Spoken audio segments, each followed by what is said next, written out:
Next MCQ, which of the following characteristics of the coefficient of determination are the correct. Coefficient of determination होता क्या है? Coefficient of determination को हम denote करते हैं are से, सॉरी आर स्क्वायर से, ठीक है। कोएफिशिएंट ऑफ कोरिलेशन, ये कोएफिशिएंट ऑफ डिटर्मिनेशन है, और कोएफिशिएंट ऑफ कोरिलेशन जो होता है उसको डिनोट करते हैं हम सिंगल आर से। इनकी प्रॉपर्टी सुन लें। कोएफिशिएंट ऑफ कोरिलेशन जो होता है ना, ये हमारा होता है -1 to +1, और जो कोएफिशिएंट ऑफ डिटर्मिनेशन होता है ये 0 to 1 होता है। सही है। अच्छा, ये 0 to 1 पता क्यों होता है? जब आर होगा ना, जब इसका स्क्वायर लिया, ये जो माइनस है, माइनस प्लस हो जाएगा, ठीक है, ये कन्वर्ट हो जाएगा प्लस में, तो ये नेगेटिव को भी जो स्क्वायर होता है पॉजिटिव का आता है। मिसाल के तौर पर हमारा आर इज इक्वल टू -1 है, ठीक है। तो जब आर स्क्वायर लेंगे तो -1 का स्क्वायर लेंगे ना, तो माइनस माइनस प्लस हो जाएगा, तो R square is equal to 1 आ जाएगा, तो ये हमारा पॉजिटिव हो जाएगा। तो इट मीन्स कि जो हमारे कोएफिशिएंट ऑफ डिटर्मिनेशन की रेंज है ना, ये 0 to 1 है। अच्छा, अब एमसीक्यूज में देखते हैं। It's ranges from 0 to 1, it means कि ये पहला तो हमारा करेक्ट हो गया।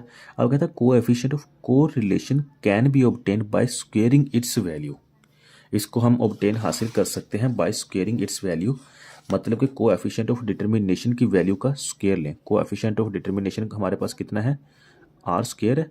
अगर इसकी वैल्यू का स्क्वेयर लें तो हमारे पास कोएफिशिएंट ऑफ कोरिलेशन आ जाता है। तो इसका अगर स्क्वेयर लें तो ये बन जाता है आर की पावर 4, लेकिन ये तो बनता है हमारा आर। तो कोएफिशिएंट ऑफ कितना आ गया हमारे पास? R4 आ गया, जबकि हमारा कोएफिशिएंट ऑफ कोरिलेशन कितना है? R है। तो इट मीन्स कि ये स्टेटमेंट हमारी रॉन्ग होगी। तो अच्छा, तो ये हमारे पास कितना है? Coefficient of correlation can be obtained by squaring it's value. अगर हम उसकी वैल्यू का स्क्वेयर लेते हैं तो कोएफिशिएंट ऑफ कोरिलेशन बन जाता है, लेकिन नहीं, हमारे पास उसकी जस्ट सिंगल आर से डिनोट करते हैं। अगर कोएफिशिएंट ऑफ कोरिलेशन डिटर्मिनेशन का स्क्वेयर लें तो हमारा R4 आ जाता है। इट मीन्स कि सेकंड स्टेटमेंट हमारी रॉन्ग होगी। तो इसका जो करेक्ट होगा ना, only one statement is are correct. MCQ number C होगा। MCQ 195, the project has the NPV of 5641 है एंड डिस्काउंट रेट 8% है, एंड हमारे पास 2354 at a discount rate of 10%। Estimate the IR। ये तो सेम पहले भी ऐसा एमसीक्यू किया था, जस्ट फार्मूले में वैल्यूज पुट करेंगे। फार्मूला इधर लिख लेते हैं सेपरेट। ये फार्मूला हमारे पास IRR A percentage plus into A/A-B multiply B minus A का whole percentage. Just values put करने हमारा आंसर आ जाएगा। वैल्यूज पुट करते हैं, हमारे पास A कितना है? 5641। A की परसेंटेज कितनी है? Discount rate of 8%, 8% plus into 5641 divided by 5641। अच्छा, ये देखें ब्रैकेट है, इट मीन्स कि ये नेगेटिव है। जिसके गिर्द ब्रैकेट्स हो इसको हमेशा नेगेटिव आपने कंसीडर करना है। अकाउंटिंग फील्ड में आपने इसको पढ़ा भी होगा शायद। तो जैसे ही अगर हम ब्रैकेट में पुट करेंगे तो ये हमारा प्लस में कन्वर्ट हो जाएगा। ए हमारा कितना है यहाँ पे? 5641 माइनस इंटू -2354 -2354। तो जैसे ये ब्रैकेट ओपन करेगा तो ये हमारा प्लस में कन्वर्ट हो जाएगा, ठीक है। तो plus 2354 bracket close multiply into percentage. हमारे पास B की परसेंटेज कितनी है? 10% है। 10% माइनस 8% ब्रैकेट क्लोज इक्वल, तो ये हमारा आंसर आ गया 0.094। 0.094 मल्टीप्लाई बाय 100% कर लें, 9.4% आंसर आ जाएगा। 9.41% हमारा आंसर आ गया। एमसीक्यूज नंबर 196 है। For heterogeneous population which consist of the homogeneous group. थोड़ा सा ना एमसीक्यूज को डीपली आपने समझना है। हेट्रोजीनियस पॉपुलेशन, पॉपुलेशन कौन सी है? हेट्रोजीनियस है। For the homogeneous group, group कौन से है, होमोजीनियस है। Which of the following is the most suitable, कौन सा सुइटेबल ज़्यादा होगा, simple random sampling, stratified random sampling, cluster sampling, none of these दीज। ये एमसीक्यूज आप तब करेक्ट कर सकते हैं अगर आपको ये तीनों डेफिनेशन आती होंगी। तो क्यों ना फिर हम पहले तीनों डेफिनेशन को समझ लेते हैं। Simple random sampling, simple random sampling क्या होता है।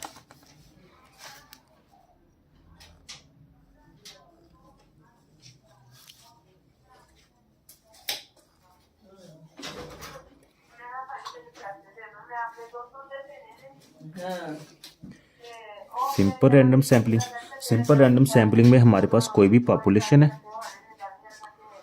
उसको सिंपल वे में हम ड्रा कर लेते हैं, कोई भी ड्रा निकल सकते हैं। इससे कहते हैं रैंडम सिंपल रैंडम सैम्पलिंग, मतलब कि इक्वल चांसेस है। सिंपल रैंडम सैम्पलिंग की एग्जांपल्स होती है इक्वल, इसकी डेफिनेशन है इक्वल चांसेस ऑफ सिलेक्शन, मतलब कि इक्वल चांसेस ऑफ सिलेक्शन। तो यहाँ पे देखें कि जो चांसेस सिलेक्शन के चांसेस है ना वो इक्वल है।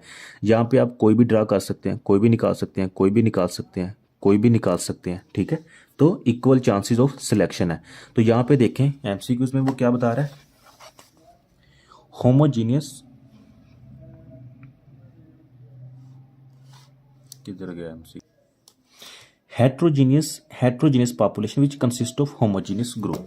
तो यहाँ पे देखें, यहाँ पे हेट्रोजीनियस हमारी पॉपुलेशन तो होमोजीनियस है, मतलब सारी एक जैसी है, कोई भी ड्रा कर सकते हैं। तो इट मीन्स कि पहला सिंपल रैंडम सैम्पलिंग तो कैंसिल हो गया।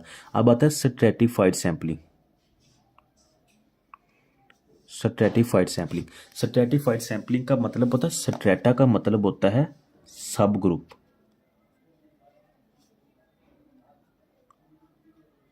सब ग्रुप, या इसको स्मॉल ग्रुप कह लें,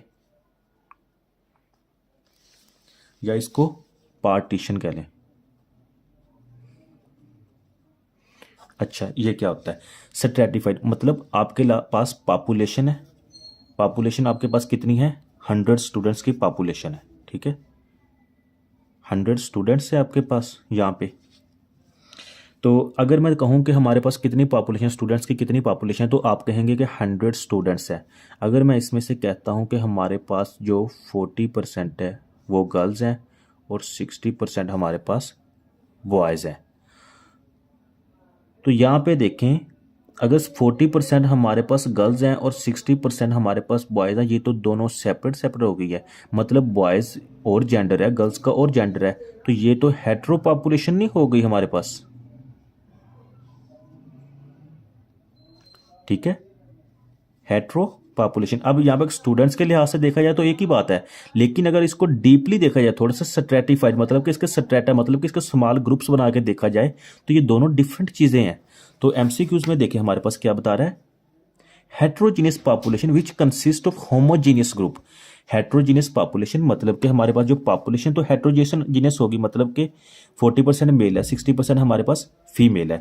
which consist of homogeneous groups, homogeneous, तो ये देखें ये जो ग्रुप है ये तो होमोजीनियस है, क्योंकि 60% में आल ही मेल है, ठीक है, 40% गर्ल्स हैं, 40% के ग्रुप में आल गर्ल्स हैं, तो ये फीमेल है। इनका ग्रुप तो होमोजीनियस है आपस में, लेकिन अगर ओवरऑल देखा जाए तो ये हेट्रोजीनियस हो गया।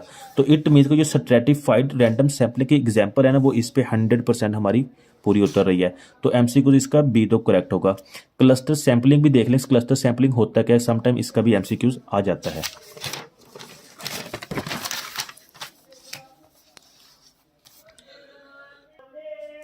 क्लस्टर सैम्पलिंग में अगर हम मिसाल के तौर पर कोई भी पॉपुलेशन बनाते हैं ना, तो इसमें हम इसके क्लस्टर मतलब इसके पार्ट्स बना लेते हैं। इसमें जो डिफरेंट क्लस्टर्स होते हैं ना, different clusters should be equal to each other, इसकी जो डेफिनेशन है।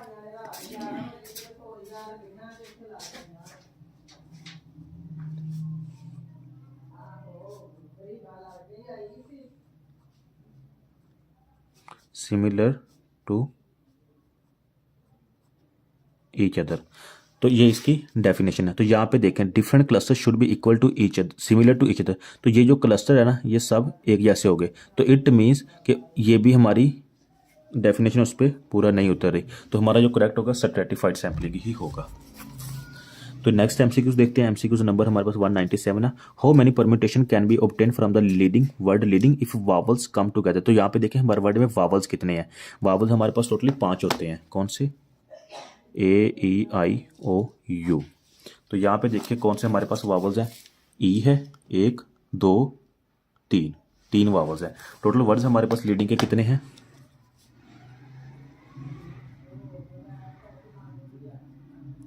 टोटल हमारे पास 7 वर्ड्स हैं। 1 2 3 4 5 6 7। टोटल हमारे पास 7 वर्ड्स हैं।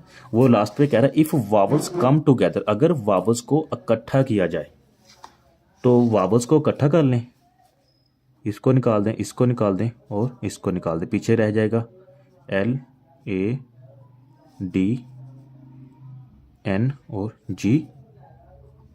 ठीक है, और ये वावल हमारे पास ई आई और ए, इसको कम्स टुगेदर, इसको इकट्ठा करके ये बन जाएगा 1 2 3 4 5 6। हमारे पास वर्ड कौन सा है? Leading.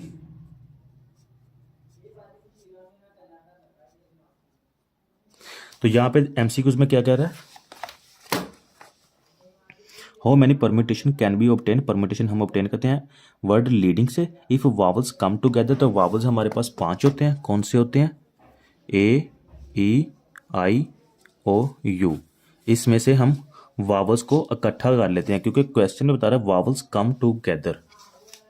Vowels come together E I और ए। ठीक है, इसको इकट्ठा कर लें, बाकी जो बचेगा एल डी एन जी। ठीक है, vowels come together, vowels come together. तो टोटल हमारे पास वर्ड्स कितने बन गए? पहले 7 थे लेकिन अब ये कितने बन गए? 1 2 3 4 5। टोटल हमारे 5 बन गए क्योंकि हमने वावल्स को इकट्ठा कर दिया है। तो हमने फाइंड करना है परम्यूटेशन।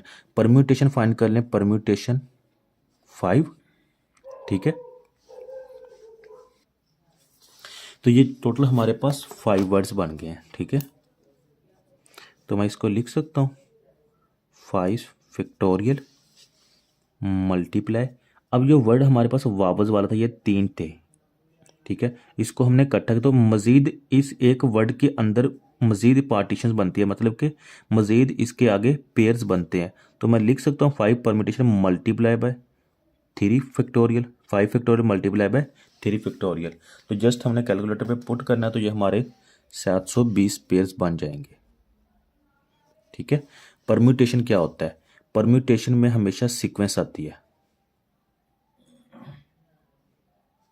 ठीक है,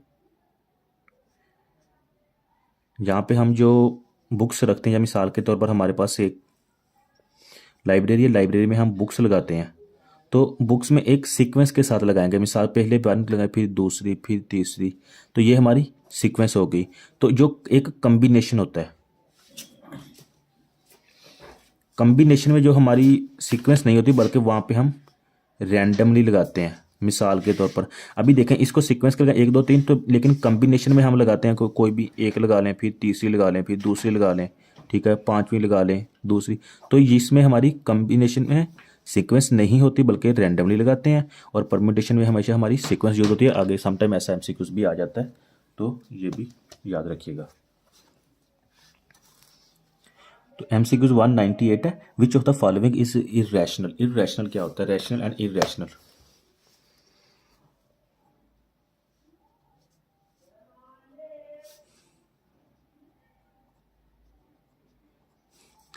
रैशनल वो होता है जिसकी रेशो बन सके। ठीक है, इरेशनल वो होता है जिसकी रेशो ना बन सके। सिंपल सा आप याद कर लें। 4/9 है, अंडर रूट, इसका अंडर रूट ले लें, 2/3 आ जाएगा। तो इट मीन्स कि इसकी तो रेशो पहले ही बन चुकी है, 2/3। ये कैंसिल हो गया। 4/5, 4/5 ऑलरेडी रेशो में है, 4/5, ये भी cancel. 7 under root, 7 under root लेंगे तो ये आ जाएगा 1 पॉइंट समथिंग या तो कुछ भी आ जाएगा। ठीक है, तो ये हमारे पास आ गया 2.64 आ गया, सॉरी 2.6। तो ये देखें इसकी कोई रेशो नहीं बन रही। ओके, नेक्स्ट देते हैं 9 अंडर रूट, सॉरी 81 अंडर, अगर 81 का अंडर रूट लें तो ये आपके पास पूरा 9 आ जाएगा, और जिसके नीचे कुछ भी ना हो उसके नीचे 1 होता है, तो इट मीन से 9:1 आ जाएगा। तो हमारा करेक्ट आंसर कौन सा होगा, इर्रेशनल हमारा कौन सा होगा, एमसीक्यूज नंबर सी होगा। अच्छा, एमसीक्यूज नंबर हमारे पास 199 है। Which of the following statement is ज़्यादा करेक्ट, हमारे पास कौन सा स्टेटमेंट करेक्ट है। Mean can never be smaller than first quartile and mode can never be smaller than first quartile. अच्छा, तो इसमें देखें mean can never be smaller then the first quartile, तो फर्स्ट क्वार्टाइल हमारा होता है Q1। तो जब भी हम मीन लेते हैं तो मीन सम टाइम हमारा इससे छोटा हो जाता है या इससे बड़ा भी हो जाता है या इसके इक्वल भी आ जाता है, बल्कि मीन मीडियन मोड के केस में तो वो हमारी सिमेट्रिकल हो जाती है। ठीक है, सिमेट्रिक मतलब कि मीन मीडियन मोड ये बिल्कुल बराबर होते हैं। फॉर एग्जांपल 2 आ गया, 2 इसमें अगर 2 आ गया तीनों में तो 2 = 2 तो ये हमारी सिमेट्रिक में भी शब्द आ जाता है। या इसके अलावा मोड, अगर मीन है तो मोड भी उसी में आ जाएगा। ठीक है, mode can never be smaller than first quartile, तो ये हमारी दोनों स्टेटमेंट्स रॉन्ग होगी, both statements are not correct. MCQ 200 देखें, which of the following statement is are correct, हमारी स्टेटमेंट कौन सी करेक्ट होगी। Variance can never be larger than the standard deviation, variance हमारा कभी भी स्टैंडर्ड डेविएशन से लार्जर नहीं होगा। तो यहाँ पे देखें standard deviation, variance, standard deviation को हम इससे डिनोट करते हैं, इसको वेरियंस से। ठीक है, या इसके स्केयर से, स्टैंडर्ड डेविएशन के स्केयर से। तो जो हमारा वेरियंस होता है ना, स्टैंडर्ड डेविएशन का हमेशा डबल होता है। ठीक है, मिसाल के तो अगर हमारा स्टैंडर्ड डेविएशन 2 है तो वेरियंस इसका स्केयर होगा, स्टैंडर्ड डेविएशन 4 है तो वेरियंस इसका स्केयर होगा। तो अगर स्टैंडर्ड डेविएशन हमारा 2 है तो वेरियंस इसका स्केयर होगा। ठीक है, तो कितना आ गया, स्टैंडर्ड डेविएशन 2 है तो हमारा वेरियंस कौन सा, 4 होगा। ये तो एक बात आपको कंफर्म हो गई। वेरियंस में क्या होता है, variance can never be larger than the standard deviation, मतलब कि जो वेरियंस है ना स्टैंडर्ड डेविएशन से लार्जर नहीं हो सकता, लेकिन ये आपके सामने है जो वेरियंस है स्टैंडर्ड डेविएशन से लार्जर है। ठीक है, वेरियंस बड़ा है, स्टैंडर्ड डेविएशन छोटा है, तो इट मीन्स कि पहली स्टेटमेंट तो इसकी गलत हो गई। दूसरी देखें, variance is independent of the change of the scale, variance हमारा चेंज ऑफ स्केल से इंडिपेंडेंट होता है। तो बेसिकली वेरियंस का फार्मूला देख लेते हैं। वेरियंस का फार्मूला हमारे पास होता है variance is equal to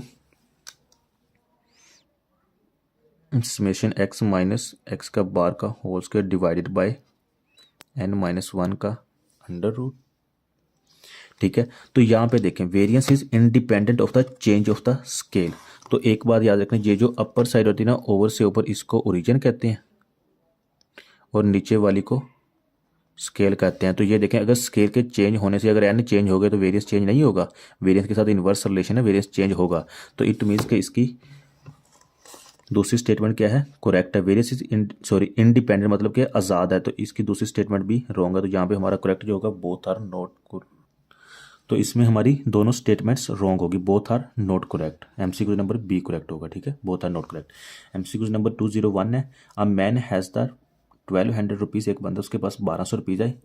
he bought apples and grapes, apples और ग्रेप्स को खरीदा। The apples price per kg is 40 rupees more than grapes. Apple की प्राइस लेट बी कंसीडर, हम पहले कर लेते हैं।